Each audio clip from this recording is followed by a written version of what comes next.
Estudantes de psicologia experimental estão analisando um modelo matemático que foi desenvolvido a partir de um experimento com pombos. Nesse experimento, um alimento considerado como uma recompensa reforçadora, então eles estão trabalhando aí com aprendizado por reforço, né? Que é basicamente de certa forma que as inteligências artificiais estão fazendo hoje em dia com o novo modelo ChatGPT aí, o One, no momento dessa gravação, né? E ele vai dizendo se a solução dele tá boa ou não. E se estiver boa, ele vai dizendo, ok, tá boa, é um reforço e vai dando, ele vai indo por aquele caminho.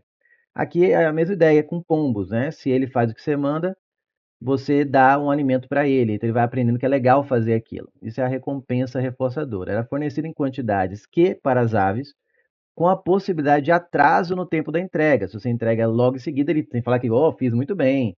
Se você demora um pouquinho para depois entregar a recompensa, fala, fiz bem, mas nem tanto, né? Então eles foram testando isso com pombos para ver se eles começam a obedecer mais. O modelo matemático relaciona os valores reforçadores, V1 e V2, que é quanto você conseguiu reforçar o aprendizado do pombo, de duas recompensas diferentes, em função de suas respectivas quantidades, Q1 e Q2, e de seus respectivos tempos de atraso, T1 e T2. Na disponibilização de cada uma delas olha só que interessante, não vai entrar nesse mérito aqui, você nem precisa saber disso, mas é legal você saber, porque isso aqui é assunto de ensino médio. Isso aqui não te lembra a equação que você obtém quando você faz aquelas questões de proporção mista? E quando é diretamente proporcional, você põe Q1, Q2, quando é inversamente, você inverte, faz T2, T1. É o que está aqui. O valor 1 está para o valor 2, assim como Q1 está para Q2, ou seja, são diretamente proporcionais, né? Ou seja, quanto mais Q1, mais você consegue ensinar, quanto maior a quantidade em Q2, também mais você consegue ensinar. E aqui está invertido, ó, T2 sobre T1. Então é inversamente proporcional ao tempo. Quanto mais você demora para dar a recompensa, ele aprende menos, né? Faz sentido, mas não precisava saber isso, essa análise que eu fiz agora não precisava ter feito. É só para vocês entrar mais na questão. Isso é bom. Ao analisarem um caso em que a quantidade de Q1 é o dobro da Q2, isso aqui é o mais importante, essa questão, basicamente é o que é importante. Q1 é o dobro de Q2, né? Então ele está dizendo que Q1 é igual a 2 Q2. 5 estudantes fizeram as seguintes afirmações sobre em que condição o valor V1 será maior que o valor V2. Isso aqui é outra parte importante. São essas duas frases. O estudante 1 falou, sempre que Q1 é o dobro de Q2, o V1 vai ser maior que o V2. O estudante falou, não, apenas quando a razão entre T2 e T1 for maior que 0,5 é que o V1 será maior que o valor de V2. Já o estudante falou, apenas quando a razão entre T2 e T1 for menor que 0,5 é que o V1 será maior que o valor de V2. O estudante 4 falou, apenas quando T1 for igual a T2, que V1 será maior que V2. O estudante 5 falou, apenas quando a razão entre T2 e T1 for maior que 0,5 e menor que 1. Qual estudante fez a afirmação correta? Tá, eu vou pegar a equação, né, porque isso é uma questão de equação, e vou substituir Q1 por 2Q2 e analisar para ver quando que V1 vai dar maior que V2. Então vamos lá, fica V1 está para V2. Estou pegando a equação ali, ó. Para caber direitinho sem aperto, vou começar aqui. V1 está para V2, assim como Q1 está para Q2, aqui Q1 já vou trocar por 2Q2, vai ficar 2Q2 dividido por Q2, né? Porque ele falou que essa é a condição, Q1 é o dobro, vezes T2 sobre T1. Aí você pode cortar o Q2 com o Q2. Continuando aqui, vai ficar V1 está para V2, e aqui ficou 2, duas vezes, né? Que cortou Q2, ficou só esse 2 aqui, T2 sobre T1.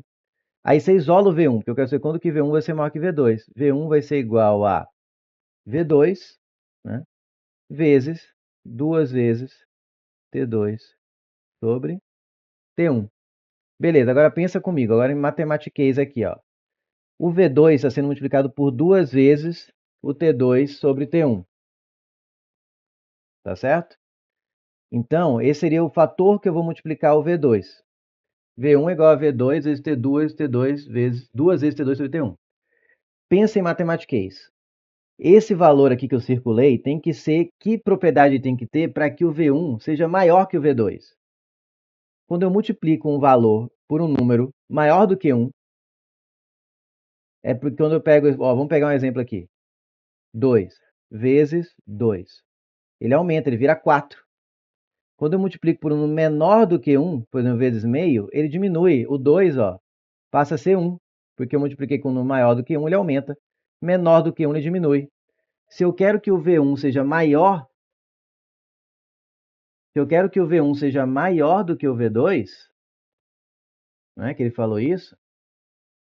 Se eu quero que o V1 seja maior que o V2, esse valor multiplicativo aqui tem que ser maior do que 1, para que o V2 fique menorzinho, né? E o V1 seja o quê?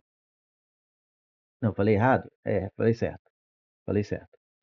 Não, deu um tilt aqui. É isso mesmo. Se eu pego esse valor e falo que ele é maior do que 1, é porque o V1 é o V2 multiplicado por um nível tipo 2. Então o V1 vai ser 4, se ele fosse 2. Se for vezes 3 aqui, 2, o V1 seria 6. Então, para o V1 ganhar do V2, para ele ter um valor que é maior que o V2, o V1 tem que ser igual ao V2 multiplicado por um número maior que 1. Ou seja, para matar a questão era você falar que 2T2 sobre T1 tem que ser maior que 1. Vamos pegar um exemplo? Digamos que o V1 seja, não sei quanto é o V1. Então, digamos que o V2 seja 2, sei lá. Então, se esse valor que está multiplicando o V2 for, por exemplo, maior do que 1, vamos pegar um que seja 1,5. Então, será 2 vezes 1,5. Quanto vai dar o V1? 3.